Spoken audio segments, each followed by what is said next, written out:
Welcome to the divine calling. पिछले episode में हमने समझा था महावीर विक्रम बजरंगी, कुमति निवार सुमति के संगी। आज हम चलते हैं अगली चौपाई पर, जो है 4th चौपाई। कंचन बरण विराज सुबेसा, कानन कुंडल कुंचित केसा। कंचन बरण, हनुमान जी का जो स्किन का टेक्सचर है, जो कलर है, जो ग्लो है, that is golden in colour.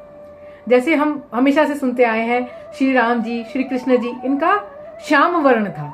हमारे शंकर जी जो है, महादेव भोलेनाथ, उनका गौर वर्ण है। इसलिए कहते हैं ना, कर्पूर गौरम करुणावतारम, कर्पूर की जैसा गोरा रंग जिसका है वो है हमारे महादेव। तो ऐसे बजरंग बली जो है, ये हमारे हनुमान जी जो है, वो है गोल्डन रंग वाले। कंचन वर्ण, विराज सुबेसा, यानी बहुत सुंदर वस्त्रों वाले। अब आप सोचेंगे, हनुमान जी तो एक लाल लंगोट पहनते, उसमें कौन से सुंदर वस्त्र हो गए। श्री कृष्ण की, हमारे लड्डू गोपाल की, या हमारी द्वारिकाधीश की बात करें तो उनके तो अनेकों वस्त्र, ज्वेलरी, मुकुट, बांसुरी, क्या नहीं होता है। उसको कहें अगर सुंदर वस्त्र तो समझ में भी आता है। हनुमान जी के वस्त्र सुंदर, लेकिन जैसे शेक्सपियर ने कहा है ना, beauty lies in the eyes of the beholder. आप अपने चाहने वाले को, अपने प्रेमी को जिस भी स्वरूप में देखते हो, आपको बहुत सुंदर लगता है, मनमोहक लगता है। तो ऐसे तुलसीदास जी के लिए तो हनुमान जी उनके गुरु हैं, उनके आराध्य हैं। तो हनुमान जी तो एक लाल लंगोट में भी तुलसीदास जी को बहुत सुंदर लगते हैं। इसलिए तुलसीदास जी कहते हैं, कंचन बरण विराज सुबेसा, कानन कुंडल कुंचित केसा। उनके कानों में कुंडल है, बहुत सुंदर सुंदर से कुंडल है हनुमान जी के कानों में। एंड कुंचित केसा मीन्स उनके बहुत घुंघराले से सुंदर सुंदर बाल हैं। ये चौपाई बहुत छोटी सी और बहुत सिंपल थी, इसलिए हम आज एक चौपाई ले लेते हैं। नेक्स्ट चौपाई है 5th चौपाई। हाथ वज्र और ध्वजा विराजे, कांधे मूंज जनेऊ साजे। हाथ वज्र और ध्वजा विराजे, मतलब हनुमान जी के हाथों में एक ध्वजा, श्री राम जी की ध्वजा, मतलब वो हमेशा श्री राम जी का ही।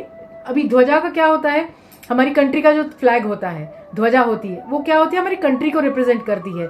If I am carrying the flag of India means I am an Indian, I belong to India, I love my country, I love my India, that's I am carrying a flag of India.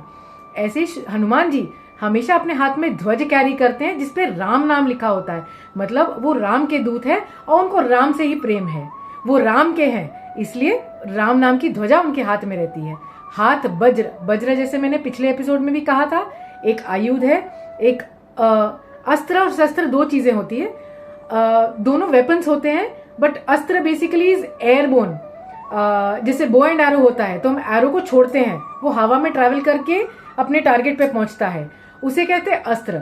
और शस्त्र वो होता है, जैसे गदा है, तो गदा को हम हाथ में पकड़ के किसी पे अटैक करते हैं, या तलवार हाथ में होती है, हाथ से अटैक करके मारते हैं, तो उसे कहते हैं शस्त्र।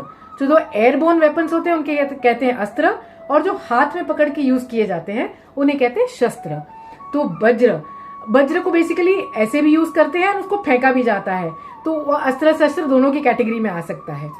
तो जिनके हाथों में वज्र है और राम नाम की ध्वजा है, ऐसे हैं श्री हनुमान जी। हाथ वज्र और ध्वजा विराजे, कांधे मूंज जनेऊ साजे। कंधे पर उनके मूंज एक तरह की ग्रास होती है। अब आजकल जो हम ये जनेऊ देखते हैं, जो थ्रेड, सीक्रेट थ्रेड जो पहना रहता है लोगों ने, आजकल तो बहुत कम लोग पहनते हैं, पहले के जमाने में बहुत सनातनी सभी पहना करते थे, जेंट्स लोग सभी पहना करते थे, तो वो एक जनेऊ बोलते हैं। वो अभी तो थ्रेड की बनती है, पहले अलग अलग दुर्वा की, अलग अलग तरह की ग्रास की बनती थी। तो मूंज एक तरह का ग्रास है, उसको ट्वाइन करके उसकी जो एक जनेऊ बनाते हैं, वैसे एक हनुमान जी वो जनेऊ धारण करते हैं। तो कांधे मूंज जनेऊ साजे। अब हाथ वज्र और ध्वजा विराजी का लिटिल मीनिंग तो हमने समझ लिया कि उनके हाथों में ध्वजा है और वज्र का आयुध है। इसका एक मीनिंग होता है, जो हमारे एस्ट्रोलॉजी होती है, जिस पामिस्ट्री होती है, जिसमें हम हाथों में पवित्र चिन्ह देखते हैं, तो उसमें हमारे हाथों पे है ना माउंट्स होते हैं। ये जो उभरा हुआ आकार होता है एक एक फिंगर के नीचे, ये एक एक ग्रह का एक एक माउंट होता है।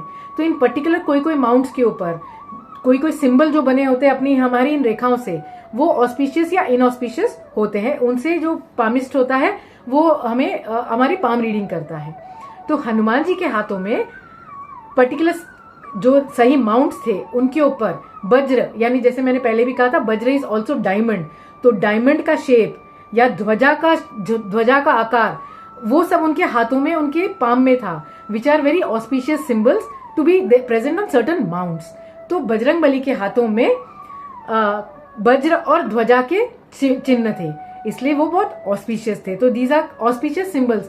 जैसे हम कृष्ण भगवान के बारे में भी हम उनके ग्रंथों में पढ़ेंगे, भागवत में पढ़ेंगे, तो उनके पैरों में, हाथों में, फिंगर टिप्स पे शंख चक्र गदा इन सब के चिन्ह थे। उनसे लोग पहचान जाते थे कि ये नारायण का अवतार है, स्वयं नारायण है। ऐसे ही हमारे हनुमान जी के हाथों में वज्र और ध्वजा के सुंदर चिन्ह थे।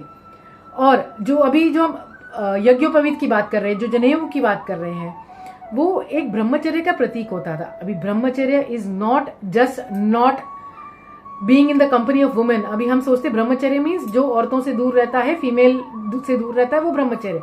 ब्रह्मचर्य वो होता है, ब्रह्मचारी वो होता है जो सदा ब्रह्म में लीन होता है। ब्रह्म यानी नॉट ब्रह्मा जी, ब्रह्म यानी पर ब्रह्म, परम शक्ति, जो हमारे परम पिता परमेश्वर है, उनको कहते हैं पर ब्रह्म। तो जो ब्रह्म के चिंतन में लीन रहता है उसे कहते हैं ब्रह्मचारी। तो हनुमान जी जनेऊ पहनते हैं, उसका वो सिंबल होता है, उसका वो निशानी है कि ये हमेशा ब्रह्म में, पर ब्रह्म में लीन रहते हैं, उनके ही विचारों का चिंतन मनन करते हैं, इसलिए उन्हें ब्रह्मचारी कहा जाता है। मैंने भी, आपने देखा होगा अपने बचपन में, मैंने तो मेरे दादाजी को, नाना जी को देखा है, हमेशा वो जनेऊ पहन के रखते थे। And they used to be so particular about it कि whenever they used to go to use the washroom, the rest room, they used to always, जैसे जनेऊ लटकती थी ऐसे नीचे तक, कमर तक, तो आप कहीं गंदा पानी ना लग जाए, या जैसे स्क्वाट पोजीशन में पहले बैठते थे वॉशरूम यूज करने के लिए, तो कहीं गंदी सतह पर वो टच ना हो जाए, तो वॉशरूम जाने से पहले वो लोग जनेऊ को थोड़ा सा फोल्ड करके अपने कान पर फंसा लेते थे। इतना वो लोग ध्यान रखते थे अपने जनेऊ का। और आजकल अगर फॉर्मेलिटी के लिए कोई जनेऊ पहनता भी है तो उसमें सेफ्टी पिन अटकाने के लिए, या अपनी अंगूठी को सेफ रखने के लिए, या कुछ और चीजों के लिए, that a mere show piece nowadays. And हम प्रोसीजर्स बेसिकली भूल गए हैं। यज्ञोपवीत संस्कार भी कई कास्ट में आज अभी भी होता है, तो मियरली फॉर फ्यू आवर्स और फ्यू मिनट्स वो जनेऊ पहनाया जाता है एंड बाद में उसको उतार दिया जाता है। बट हनुमान जी हमेशा अपने वो जनेऊ पहन के रखते थे, उनके हाथों में वज्र और ध्वजा रहती थी एंड कांधे पे उनके जनेऊ रहता था। ऐसे थे हमारे सुंदर से घुंघराले बालों वाले, कंचन वर्ण के कुंडल वाले, सुंदर से मनमोहक श्री हनुमान जी। मिलते हैं अगले एपिसोड में। Until then, do remember, the divine is always calling.